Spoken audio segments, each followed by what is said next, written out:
How you doing, YouTube? Matt Massa Beer Reviews, back with yet another review.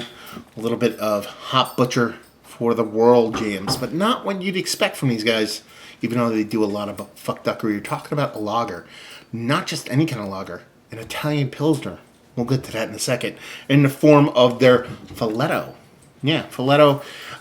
This is a Pearl, Select Tettnang, and Sapphire hopped Italian style Pilsner, 5% alcohol by volume. Now, first things first, Italian Pilsner. What is that? It's bullshit, is what it is. Doesn't really exist. Just somebody decided to call Pilsners Italian style Pilsners. Doesn't really make any sense. But Hop Butcher made one nonetheless. So, what you're looking at is kind of a tweaked, kind of fucked with, kind of Americanized version of the Pilsner, an extra hop kind of Pilsner with a specific kind of hops. We're going to dive into it and see what she's got. What does it say on here? As far as tasting notes go, it says fresh sweet hay, faint basil, okay, and citrus zest. So I don't know where they're getting that basil from. It's probably Sapphire, I believe. I don't believe you get it from Pearl and Tettnang, but we'll see what's up. They actually wrote on their Select Tettnang, so maybe it's coming from there. I don't know.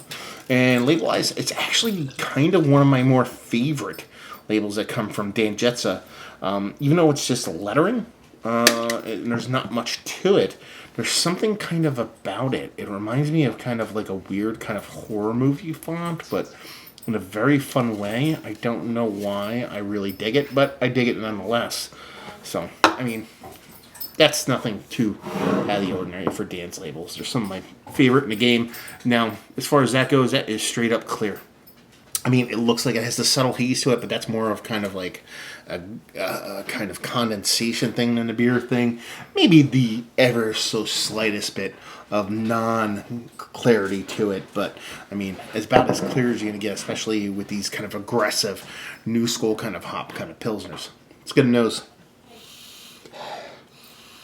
It does kind of come off with that kind of basil thing. That little bit of kind of herbal, herbaceous kind of thing that really does lean more like kind of a leafy greeniness than a basil, but with that being kind of pegged in your mind based off of the tasting notes of this beer, it kind of does make sense.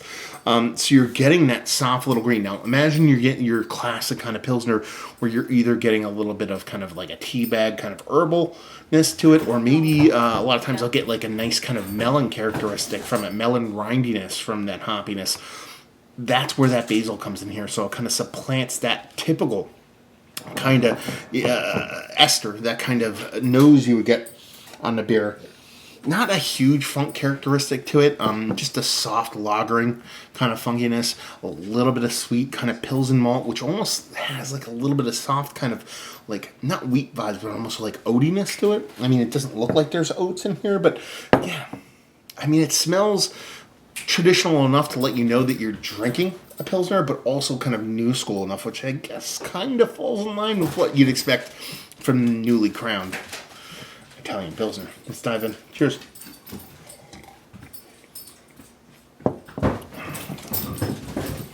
I can drink 75,663,443.5 of these. Not 0.6, 0.5. It's beer. It's beer drinking beer. It does have this cool kind of like this cool kind of punch to it. It's a little bit colder than I would want it to be. As you can see, I'm kind of on the road. I'm doing a little bit of kind of while I'm on vacation kind of review. So this actually sat in a fridge, a regular fridge, not my beer fridge. So it's a little bit colder than I like it to be. But I'm getting this nice pop of bitterness. Not huge. It's comparable for its ABV and style of beer.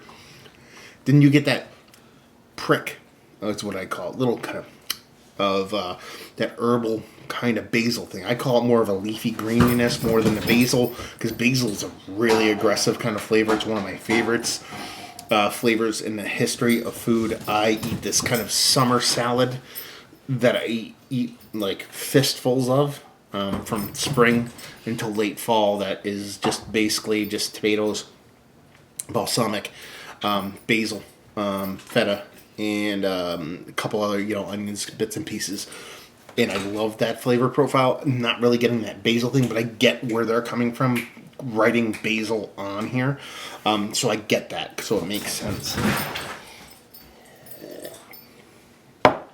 Nice mouthfeel. It's not a crispy boy through and through. There's a little bit of heft to it, a little bit of density, but it's still a lighter beer. It's just really well made, really well done drinking beers that are really well done. Pilsner, it comes off more Kolsch to me. I mean, there's a little bit of lager vibes I got in the nose. Don't really follow through all that much on the taste, but it still has that kind of light crispiness you expect from a lager, but it's not overly impactful, hence the Kolsch kind of compartmentalizing. The way those hops present slightly bittering, but nothing over the top. The malt comes through, that little bit of oatiness I got in the nose. Definitely not there in the actual taste. It is kind of Pilsen malt through and through. If anything, it has a little bit of spiciness to it that I don't almost attribute to a soft rye addition. I'm sure it's not there. It's probably just me picking that up, or I'm getting that from the hops. And then that little bit of leafy green herbaceousness, which kind of just makes the beer have its own kind of calling card, its own kind of personality. It still stays true to itself. It still drinks like a Pilsner, but it just doesn't get over the top. And it's pretty damn tasty stuff. I dig this. I mean, listen, no love lost here for, or the opposite of that, actually, for Hop Butcher. They're one of my favorite breweries, and they have been for quite some time. It's nothing to do with anything other than them making really damn tasty beers. And I think that is, I think that's an understated thing, because it's not like they're making tasty hazies all across the board. You're talking about an Italian Pilsner here. We're talking about hop distillate pale ales, base pale ales, big hazies, milkshake IPAs, coffee stouts. They've run a gamut of a lot of different styles, and to get this kind of fuckduggery, which is their kind of calling card, and they do it so well. So I'm glad to see it done here, even though they're doing the Italian Pilsner thing, which is a little bit kind of wink, wink, haha kind of thing.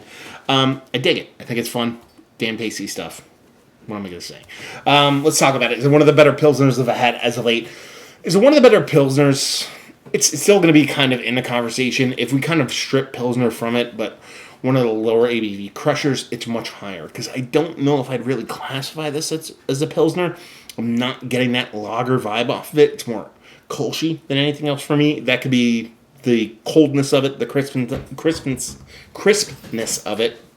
How cold it is from the fridge. I actually got it out of, but nonetheless, it's tasty regardless. Value and availability. I know Hop Butcher stuff sees market. Their pricing, hopefully, on something like this is sub 15, but we'll see what's what. I mean, lagers take longer to make. You're going to dry hop it. I understand the price points, but just in my brain, I want lagers to be relatively cheap and leave you with, if you like what we like this beer, if you like new school American fuckduggery Pilsners and lagers and Kolsch's, this is what you're going to get here, but not in a 2x4's kind of megaphone to the face kind of way. It's going to be in a kind of subtle, kind of gentle, kind of sultry kind of way. Nothing overt, nothing 2x4 to the face, like I said. Just something quite a bit fun. That's a good thing. So there you go. Another review in the books. Hopefully you guys enjoyed it as much as I did. Down there if you want to talk about it. Massive Beers. If you want to check me out in the social media stuff. Beer Massive. If you want to check me out in the whole podcasting thing. And hopefully you guys enjoyed the review. Hopefully enjoying a little bit of Pilsner right now. Italian or otherwise. Hopefully see you next time. Cheers.